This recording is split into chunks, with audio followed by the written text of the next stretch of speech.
बार बार double engine की सरकार में प्रधानमंत्री जी हों, आदरणीय नरेंद्र मोदी जी, देश के गृह मंत्री हों अमित शाह जी, उत्तर प्रदेश के मुख्यमंत्री हों योगी आदित्यनाथ जी, बार बार दावा करते हैं एकदम कि यूपी में कानून व्यवस्था बिल्कुल मजबूत है।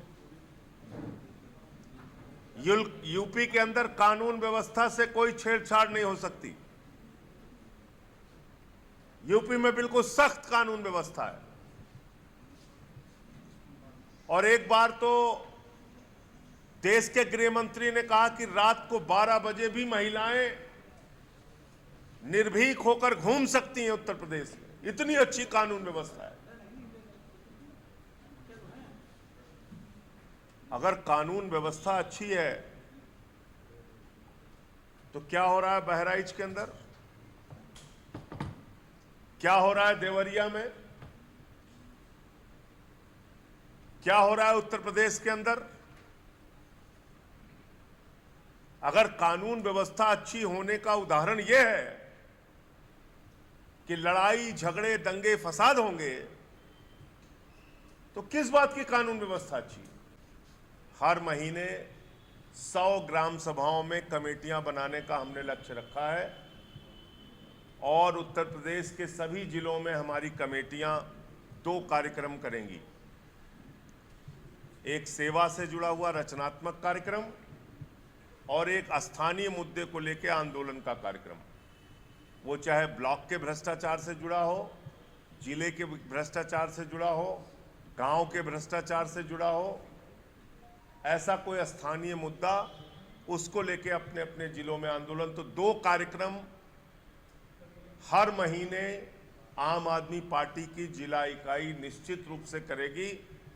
एक स्थानीय मुद्दे को लेकर और एक कोई सफाई का कार्यक्रम, विचार गोष्ठी का कार्यक्रम किसी महापुरुष के याद में, क्रांतिकारी की याद में।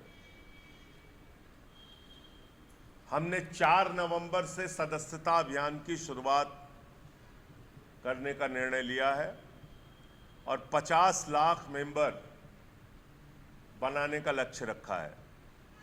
पूरे यूपी में दावा तो कई करोड़ का लोग करते हैं, मैं उस तरह की बात नहीं कर रहा हूं। 50 लाख ऐसे सदस्य जिनको अपने कार्यक्रमों के साथ हम लोग जोड़ेंगे, अपने विचारधारा के साथ जोड़ेंगे, अपने कार्यक्रम के साथ जोड़ेंगे। इसके अलावा 8 प्रांतों में पार्टी के पदाधिकारियों के लिए प्रशिक्षण शिविर का कार्यक्रम रखा जाएगा। यूपी को हमने 8 अलग अलग प्रांतों में सांगठनिक दृष्टि से बांटा हुआ है और उन 8 प्रांत के अंदर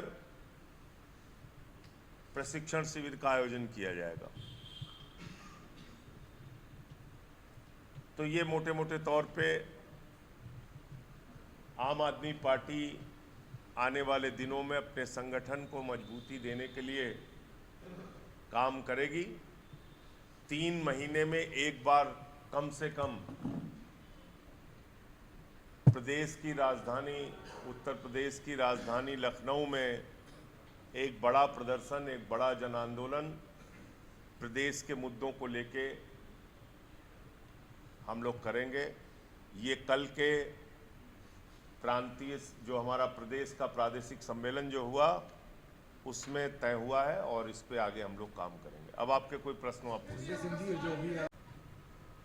आपको याद होगा रायबरेली में भी एक दलित युवक को पीट पीट के थाने में मार दिया था। उसका उस समय मैं गया था, पिछली सरकार की ये बात है। यूपी में दलितों की, पिछड़ों की,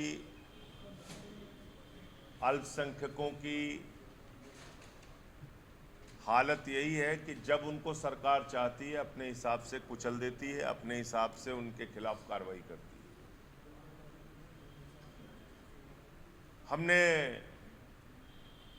अयोध्या और काशी में भी बुलडोजर चलते हुए देखा और लखनऊ में भी बुलडोजर चलते हुए देखा हमने। लेकिन जो पुलिस वाले ऐसा करते हैं उन पे क्या कार्रवाई होती है? पुलिस कस्टडी में मौत नहीं कहिए, उसको हत्या कहिए। आपने मौत शब्द गलत इस्तेमाल किया, वो हत्या है।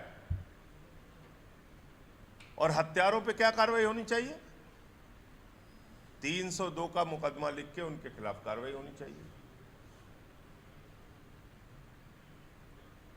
आपने दूसरा विषय बिहार का उठाया। बिहार में शराबबंदी नाम की है, कई ऐसी घटनाएं वहां पर हो चुकी हैं जिसमें नकली शराब पीने से मौत हो चुकी है। तो इस पे नीतीश कुमार जी को सोचना चाहिए कि उनके फैसले को या तो सख्ती से लागू करें या अपना जो फैसला आपने किया है उस पर पुनर्विचार कीजिए। क्यों ऐसा हो रहा है? आसाम का, त्रिपुरा का, वहां किसकी सिक्योरिटी है? नरेंद्र मोदी, अमित शाह की। वहां से दिल्ली कैसे आ जाते हैं? आपको इस्तीफा मांगना चाहिए मोदी जी से और अमित शाह जी से। मैं तो कह रहा हूं यूपी भी आ रहे हैं तब भी इस्तीफा मांगना चाहिए मोदी अमित शाह से।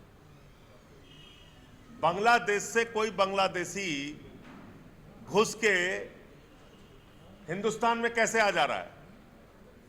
वहां किसकी सुरक्षा है? वहां पे सुरक्षा है मोदी जी की और अमित शाह जी की। बीएसएफ लगती है वहां पे, एक बात। और दूसरी बात आपकी जानकारी के लिए मैं बता दूं, हमारे जो प्रधानमंत्री आदरणीय नरेंद्र मोदी जी, वो हिंदुस्तान की आज़ादी के आंदोलन में तो हिस्सा नहीं लिए हैं, लेकिन बांग्लादेश की आज़ादी के योद्धा हैं। वो बांग्लादेश की आज़ादी में हिस्सा ले चुके हैं उसको आज़ाद कराने के लिए। तो बांग्लादेशियों के प्रति उनका अतिरिक्त प्यार है। और आप देखिए, शेख हसीना से उन्होंने हजारों करोड़ का ठेका दिलवाया था अडानी को। दिलवाया था कि नहीं दिलवाया था? आपको दिलवाया था? नहीं दिलवाया। यूपी के किसी नौजवान को दिलवाया? नहीं दिलवाया। किसको दिलवाया बांग्लादेश में ठेका बिजली का? अडानी को दिलवाया, जो उनके गुजरात के दोस्त हैं। हजारों करोड़ का ठेका बिजली का, जिम्मेदारी से कह रहा हूं। और शेख हसीना हट गई वहां से, अब उनका पैसा बाकी है अडानी का। अब भी नहीं बोल पा रहे हैं बांग्लादेश के खिलाफ, अब भी नहीं बोल पा रहे हैं बांग्लादेश के खिलाफ। तो हम लोगों को किसी गलतफहमी में नहीं रहना चाहिए मेरे मित्र कि मोदी जी इंडिया के लिए काम कर रहे हैं। बिल्कुल नहीं, वो अडानी के लिए काम कर रहे हैं। और इसका आंकड़ा उठा के पूरे दुनिया का देख लीजिए। ऑस्ट्रेलिया जाते हैं, वहां ठेका।